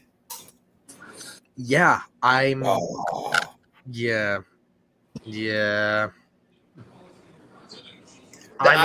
you, I feel like that is closer to a T-Pos than like Ultramel Monarch. It's closer to a T positive than Ultramel. It's closer than Monarch. Like that's like that, yeah. If there's a spectrum, it's Ultramel, Monarch, Mimic. On the T but the Mimic's freaking Kodom. That's insane. And they don't look like that as babies. It's like what? I want to see more with it because I saw it at a show and I've seen some pictures of it and I'm like, that's stupid. Like, how does that exist? But still not a lot done with it. So I need to see a little bit more. I wanted to touch back on something because you guys were saying like the video comes out and the market goes, whoa. Oh yeah. What happened with Lace Pie? I mean, Kaboka's still got one that's been sitting up there for probably 6 months now, and it's dirt cheap. Okay, Pied as an investment genetic will kill your investment potential. Nobody wants to spend a lot of money for a Pied. Like if it's a clown, an Xanthic or something, and it happens to have that also, it's a bonus. But it's like hypo where you don't get full genetic value for having it on there. You know, like hypo, you don't get like to sell it for a true double visual money. Pied, it's damn near the same way because, you know, you lose so much of so many genetics in Pied. I just feel like it's not sought after near as much. Like a stranger Pied. Only stranger Pieds you can buy. I got my first clutch this year. It depends on what it is. Orange Dream Enchi double head hypo pie. Yeah, the Pied, I know where you're coming from, and it depends on the genetic and also the not longevity of the project, but the age of the project. Well, you just think, you know, doing the white lace clowns and lace clowns. Yeah. You know, you think the lace pied would have took off, and there is one lace that he has with pied that I've been eyeing for a while. The lace clown pieds are nice. He's got an entry yellow belly lace clown pied female on there. Yeah, I could throw right to Monarch stuff and be off to the races. That's one animal I've been eyeing, or like lace clowns that are het, because I have a lot of clown pied. Almost a lot of my Monarch stuff is in pied, which is nice. But like you're still getting, if your Monarch's het pied, you're getting a decent amount more money than if it's not. Het pied, a normal Monarch compared to a Monarch het pied. Het pied over het clown? No. Oh, okay. All right, I was gonna say. There's roughly like a Monarch het pied is like probably 3,500 4K, where a normal Monarch's 2,500 to 3K. Monarch het clowns you literally cannot find. Really? There was one posted for. There's one up right now for 5K. Surprising. The lesser Monarch het clown male from Showcase for 5K. The Pasto and lesser murder Monarch, like the lesser Belgians, it's the same with banana. Like lesser and banana, don't do it. Lesser and Monarch, don't do it. I got a banana bamboo het clown. He's gorgeous. Oh, just color wise. Yeah. Like, dude, if I showed you a banana lesser and a banana, the pattern's different, but the color is so dramatically different. Everybody hating on lesser like pastel. No, I like lesser. You can put lesser into stuff, but if it's Monarch, ultra male, banana, like that kind of stuff, trash. Yeah, it doesn't work. So, So yeah, you get the lesser shit out here with the pastel. Like check the lesser and the pastel at the door. Right. So he has that up for 5K. If he posted a normal Monarch het clown male, it'd probably be 8-ish. There was a leopard spot nose Monarch het clown. I think that had passed on it, sold for 10K a month or two ago. So Monarch clown stuff is way more valuable right now than Monarch pied stuff, and that's why I'm trying to make a lot of Monarch clown stuff. Yeah. I think I got 6 pairings for double hets this year. Well, 4 for double hets, 2 for triple hets. Nice. I thought you were just getting into Monarch. Well, the biggest thing is I've got my male, so he's going to like 3 visual clowns, 1 clown pied, and then I got he's going to a het Monarch to make some visuals, and then I got a fire Monarch breeder girl who's going to a super inchy OD hypo clown. Nice. So those are all my Monarch clutches for the year. Most of them are going to be I only have 1 clutch to make visuals. The rest are double het Monarch clown or triple het Monarch clown pied or hypo Monarch clown. Yeah, I just remember Monarch from that. I don't even know if I'm going to be able to sell them all. I'm not. Like, I'm gonna keep so many females I'm keeping this season. Like, they're like, you're still breeding stuff? I was like, I'm breeding everything, literally everything. I doubled down on freaking males. I bought like 3 $5,000 fucking males to breed and stuff. I'm all like, oh, y'all are getting out? That's cool. I'm gonna go buy this more expensive male and double down. And right. So a hypo clown het pied is going to multiple pied females for pied double hets and triple hets, and he's going to a few different pairings for some quad het candy, quad het ultra male stuff.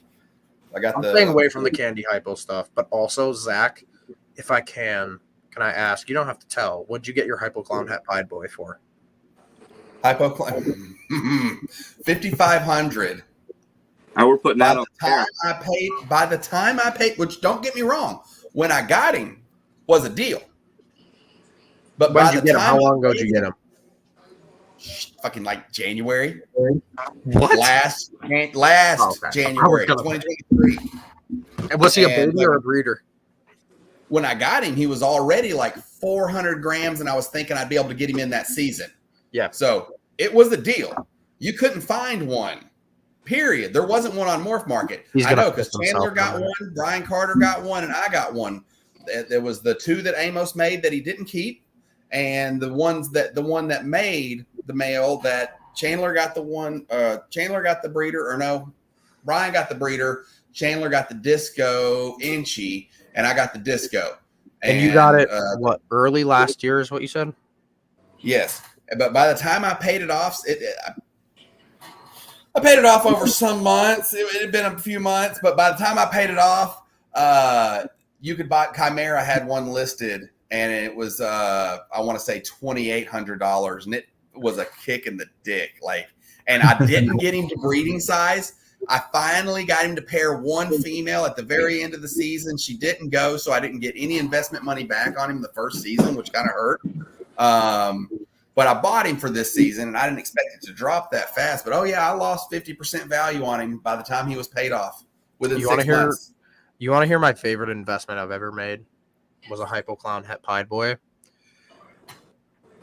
I got him for $500 last year. What? That's insane. Dude, it was the stupidest thing ever. One of my really good friends around here, he was a Hypoclown 66% Het Pied Boy, marked on the table for $1,500. Really? Yeah. Last year? Dude, I was selling it for $150. Hypoclown Het Pieds? Oh, no. Yeah. I thought you were talking about that clown. No. He was Hypoclown Het Pied. Right. And he was, I got, long story short, I got him for $500, tested him, proved Het Clown. I could have sold him the day I got it back and made $2,500. Oh, wow. Oh, yeah. Freaking when Amos put those up, me, Brian, and Chandler bought them within a day of each other a piece. Freaking Brian bought one. I was like, shit. And Amos is like, Bo, you need to buy this one, man. Here, buy the adult from me, the breeder. And I'm like, and then, Chandler bought them first. And then Ryan freaking bought the adult the next day. And I was like, shit. And he's like, you shouldn't have hesitated. Now all I got left is the disco. And I was like, give me the fucking disco. He's like, someone else is messaging me. I was like, fuck him. What just happened to my thing? I bought a female pie, leopard, clown female this year. Can you guys see me right now? Yeah. Sure. Okay, it kicked me off of the StreamYard screen. I went to a different tab. Sorry. I mean, don't get me wrong. I'm still going to get my money back on that boy. Me too. Tenfold over. I heard about it. You're definitely going to get yours back. Oh, okay. All right. Well, I'll tell that one backstage. Ask about the best deal I ever got this year backstage. I'll tell you about it. I won't even say it. Probably the best deal I've ever gotten. Well, I might have just gotten one that beats it, but I did a trade for Trugo, so I was happy as hell. Oh, nice. Yeah, Trugo stuff is nice. What time? Yeah. My deal was just getting those two red tails from 15, 18. She bought them as a breeding project. Texas is an hour behind. Hey, Bobby, how did Holly leave? Yeah, she's hurting from sitting in this chair for so long. Well, yeah, I think I might have to call it. Yeah. We've been on for an hour and 48 minutes. Congratulations, everyone. That is the longest Wednesday show we've ever done. Yay. Should I take my shirt off? I was thinking we have 15 minutes left. It's not even time for the grand finale yet. I didn't say hi to Jamie. Hi, Jamie. What's the grand finale, Zach? Oh, I don't know. Who's still watching? How many people do we even have watching? I can never see that. 9 people, I think. Yeah, 9. 9. That's us. People. That's us. 1, 2, 3, 4. But the first time I heard about Monarch was that girl that works at the MSB. Reptile. MSB, yeah. That's how I first saw Monarch. And then her boyfriend had worked Ultramel, and they'd go back and forth. Zach and Miri make up. Yeah. Nothing. Yeah. They didn't make a monomill. I was hoping they would make a monomill, but they didn't. Well, she's got a lot of Monarchs. Oh, that dude. Okay, so the black pastel, yellow belly, Ultramel. Yeah, she pumped the brakes. Mary was walking past the table and she stopped and she said, "Zach, when did you get it? When did you get a Monarch?" And I was all like, "You talking about my Monarch right here?" And she said, "Yes, that thing is beautiful. Why didn't you buy that for me?" And I was all like, "Oh, you mean that Ultramel I just bought from Bob Vu? That's what that is." And she's all like, I would have. All right, I would never say that without looking at it. I'd never say that. Never say that. Yeah. Zach, where are they doing that show in Denison? I've been trying to think, like, what building? I don't know where it's at. The building. I can't On think a of any street, buildings. on some It's road. on the website. They said they were putting it back on. They were supposed to have it up on the website today so people could register for it. I don't know if Sean got it up yet. Better ask Lori. Yeah, I'm going to try to get a hold of a bunch of buddies and see if we all can go over to the Denison one. Since it's real close. Oh yeah, I'm excited because, dude, I'm freaking. Denison's like maybe 30 minutes from here. Because It's 20 minutes for Holly, Bobby, and I. I just can't think of what building they would have it in. 'Cause I work in Denison almost every day, and I'm like, I go through there every day, Texoma Parkway when I'm coming home in the semi. Yeah, it's not on the website yet. Oh, I'm excited. They said we're getting storms start to pop up. I might get seeing Nader tomorrow. No. I'm about to go eat me some maters. No. I didn't show my Put favorite. some maters into my bowl. what you got? Chris? What you got? Ah, shit. It's my favorite thing to hear. She's in shed. Something just broke. Shed. Dude, I thought it sounded like something fell. She's in deep shed. Now I picked up I got a bang head clown girl. Oh, Nice. Yeah, she's in deep shed. She looks like shit. Nathan? You say you just banged a clown girl? Like was she in full makeup? I win. Is that like Well, you a talking about driving home with a semi? Yeah, she's in She's in shed. shed. still looks nice though? What she does. Yeah, no kidding. So Wow. cool. Yeah, can't wait to get her up. You hear from Nathan? Yeah, I got her from Nate Dogg, aka Bang Daddy. How many clutches he got going this year with Bang? No clue. Well, I got a lizard. Oh, yeah. One of my little chihuahuas. Yeah, so that thing is a cutie. Oh, she's running for it. She's fast. Want to give you a kiss? Nice little white collar on her though. Yeah, it's cool. It Coloration's awesome. I like the peach. She's a Pine Island.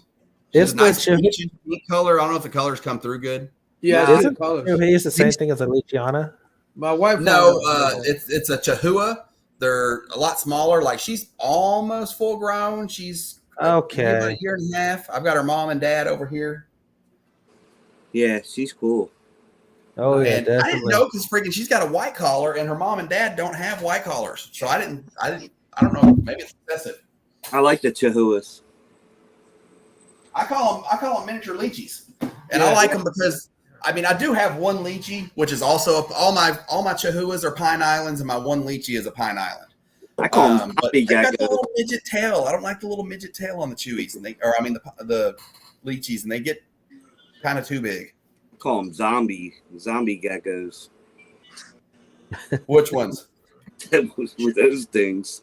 The Chihuahuas or Lychee, the they lychees? the ones that look like that, they look like zombies. Well, yo guys, I'm gonna end the stream. Yeah. Thank Yep. you all for coming on tonight. Yeah. I'm just gonna end it I'll if you see guys you want to guys, stay backstage. Yeah, have a good Go one. for it. I'm gonna get Have my a Fond like good one. car. We will be I'll here see you next. Stick around for Sunday, 5 seconds backstage, Tyler. Huh? Sunday, I'll see you Stick around for Sunday. 5 seconds backstage. I will. All right, Sammy. I'll see you this weekend. Everyone, have a good night. Yep. Thank you. Yeah, have a good one.